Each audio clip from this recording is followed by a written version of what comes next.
اس وقت سورۃ الفاتحہ شریف کی تفسیر، جس کو لکھنے والے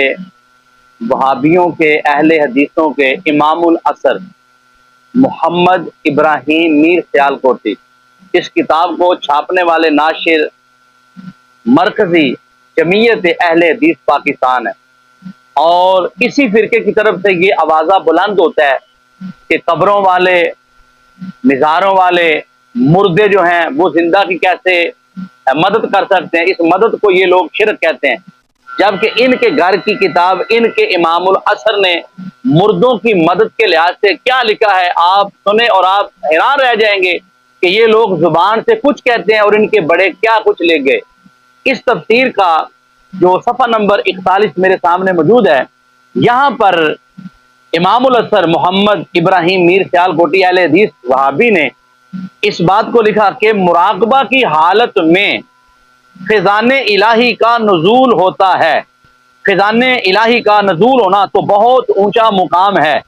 اور میں کہہ چکا ہوں کہ میں واقعی گناہ گار ہوں، اس لیے وہ مقام مجھے کہاں حاصل ہو سکتا ہے۔ ہاں، فیضان الہی کی دیگر صورتیں بھی ہیں، ان میں سے ایک سچا خواب ہے۔ خدا کا احسان ہے کہ وہ اپنے فضل سے بعض اوقات اس دروازے سے مجھ عاجز پر بھی کچھ فیضان نازل کر دیتا ہے، یعنی سچے خواب کے ذریعے۔ اب یہاں پر بڑی قابل غور بات ہے، اب بات جائے گی مردوں کی مدد کی طرف، اور اس کو فیضان الہی کہا جا رہا ہے کہ رب کا یہ فیضان ہے کہ قبر والے مدد کر دیں تو یہ اس کا فیضان ہے، تو کہا کہ وہ میری اس طرح سے وہ مدد فرماتا ہے۔ اب اس بات کو ثابت کرنے کے لیے امام العصر محمد ابراہیم میر سیالکوٹی، وہابیوں کے اہل حدیثوں کے چوٹی کے امام، جس کو امام العصر مرکزی جمعیت اہل حدیث نے مانا، اب یہاں پر پہلی بات ثابت کی کہ قبروں والے کس انداز میں مدد کرتے ہیں۔ لکھا کہ پہلی عمر میں جب میں انگریزی سکول میں پڑھتا تھا، خواب میں مولانا عبد الحکیم صاحب مرحوم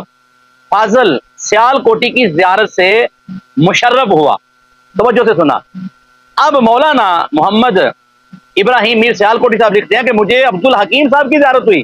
کہ جو فاضل سیالکوٹ تھے، جب ان کی زیارت سے میں مشرف ہوا تو مولانا مرحوم نے سامنے کے ایک کھیت کی طرف مجھے اشارہ کیا۔ اب زندہ کی خواب میں ایک قبر والا آیا ہے، تو اس نے آ کر زندہ کو جو خواب دیکھ رہا ہے، اس آنے والے نے، مردے نے، قبر والے نے سامنے کے کھیت کی طرف اشارہ کیا۔ مولانا امام العصر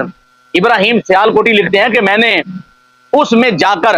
انبار کے انبار کتابوں کے پائے جب مجھے قبر میں، تو اب یہاں پر وہ کہتے ہیں کہ مولانا مرحوم نے سامنے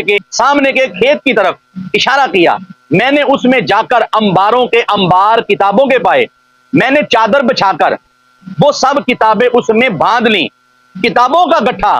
بہت بڑا اور اتنا وزنی ہو گیا کہ میں اکیلا اس کے اٹھانے سے عاجز رہ گیا، میں وہ اٹھا نہیں سکتا تھا، وہ کتابیں بڑی زیادہ تھیں، تو میں اس کو اٹھانے سے، اتنا بڑا وہ گٹھا کتابوں کا، میں اس سے عاجز آ گیا۔ خدا کی قدرت سے میرے دادا، خدا کی قدرت سے، اب دو مردوں کی مدد دیکھیں کس طرح جناب اہل حدیثوں کے امام کو ہو رہی ہے۔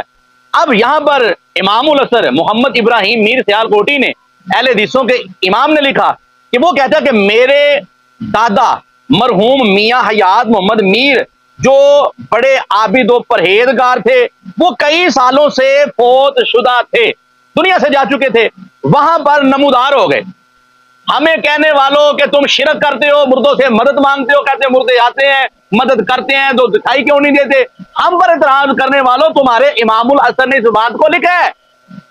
امام العصر محمد ابراہیم میر سیالکوٹی لکھ رہا ہے کہ میرے دادا مرحوم جو کئی سال پہلے فوت ہو چکا تھے، اچانک وہ میرے سامنے نمودار ہو گئے، میرے سامنے نمودار ہو گئے، سامنے آ گئے۔ کہتے ہیں کہ ان کا نام کیا تھا؟ ان کا نام میاں حیات محمد میر، جو بڑے عابد اور پرہیزگار تھے، کئی سالوں سے فوت شدہ تھے، وہاں پر نمودار ہو گئے۔ انہوں نے کتابوں کا وہ گٹھا مجھے اٹھوایا اور میں گھر کو روانہ ہو گیا۔